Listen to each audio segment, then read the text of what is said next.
tidak ada dinas luar, ditiadakan. Malah kemarin WFH rencananya mau ditingkatkan menjadi work from home 100%. Tapi kemarin kajiannya ternyata work from home 100% itu juga tidak terlalu efektif.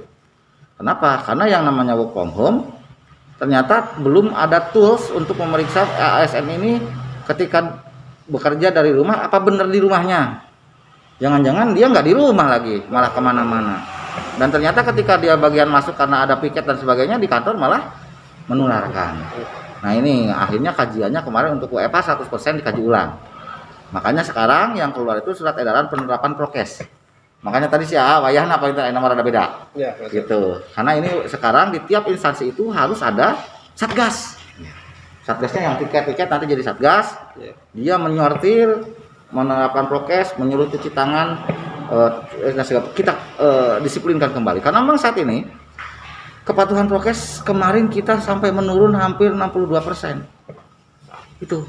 Makanya ini juga laju kasusnya meningkat juga salah satunya itu 62%. Sekarang alhamdulillah nggak meningkat lagi. Kemarin operasi Wibawa Praja dan Praja Wibawa dan Bakti Praja ini sudah kita tegakkan. Unsur KP4A karena Satgas itu kan ada 4 divisi ya. Ada divisi layanan medis itu ada di kita, ada divisi KP4A.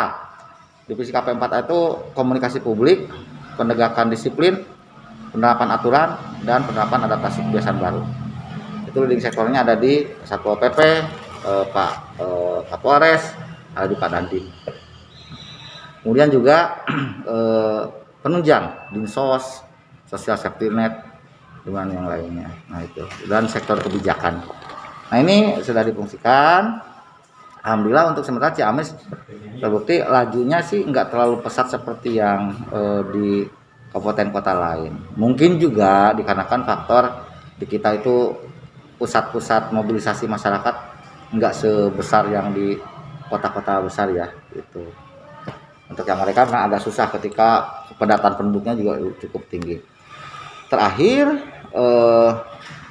untuk penata laksanaan kasus kita kemarin mengevaluasi apa gerangan ini yang membuat lonjakan kasus terjadi. Tidak hanya di Ciamis saja. Ciamis kalau dibilang masih agak mending dengan yang 11 kabupaten kota yang sekarang zona merah. Walaupun tidak menutup kemungkinan kita juga bisa menyusul kalau ini kita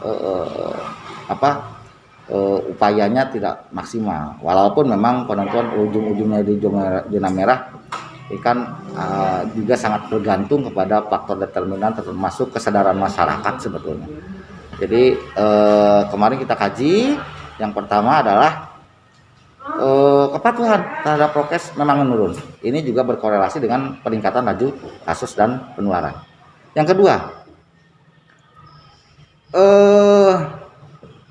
kita masih mengkaji adanya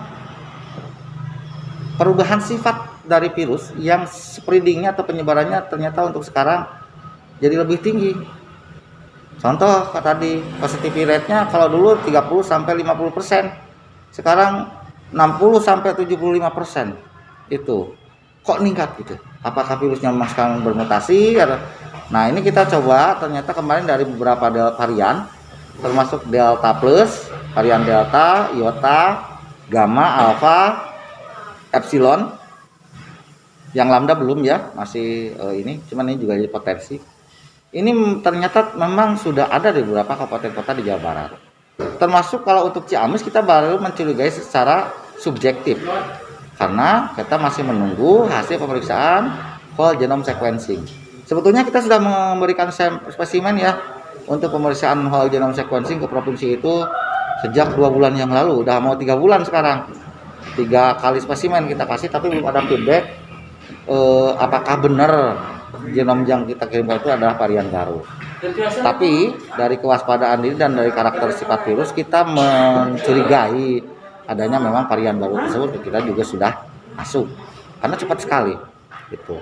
Kemudian yang ketiga termasuk bed occupation rate, angka keterisian tempat tidur juga meningkat. Selain dari laju kasus yang meningkat, juga kita lihat dari kesadaran masyarakat yang mulai ngeh tentang COVID. Di satu sisi ada hikmahnya, di sisi yang lain juga ada kerugiannya. karena bed occupancy rate-nya meningkat, ada beberapa masyarakat yang agak terlambat untuk mendapatkan layanan perawatan.